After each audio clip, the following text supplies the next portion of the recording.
2020 жылы елбасының бастауымен жас маман жобасы жүзеге асқан болатын. Сол жас маман жобасының жүзеге асуына байланысты біз осы құзыреттік орталығын аштық. Бұл құзыреттік орталығында 6 лабораториядан құрылған. Бізге негізі жас маман жобасы бойынша тамақтандыруды ұйымдастыру мамандығы бойынша біз қатысушы болатынбыз. Бұл шеберлік формуласы деген іс-шараның негізгі мақсаты центр занятостьмен бірге сол жақтан жұмыссыздар жұмыс берушілер арқылы центр занятостьқа тіркеледі. Сол тіркелген тыңдаушыларды бізге жіберіледі.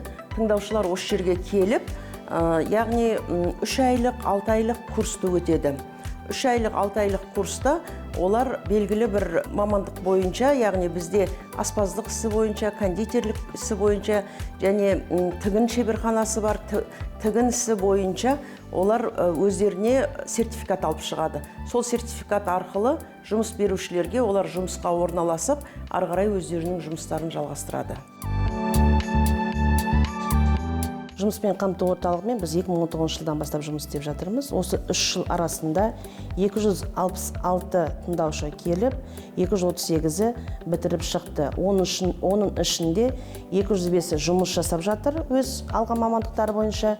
30-дан асасы өз бизнестерін ашып, қазір кәсіптерін домалатып жұмыс істеп жатыр.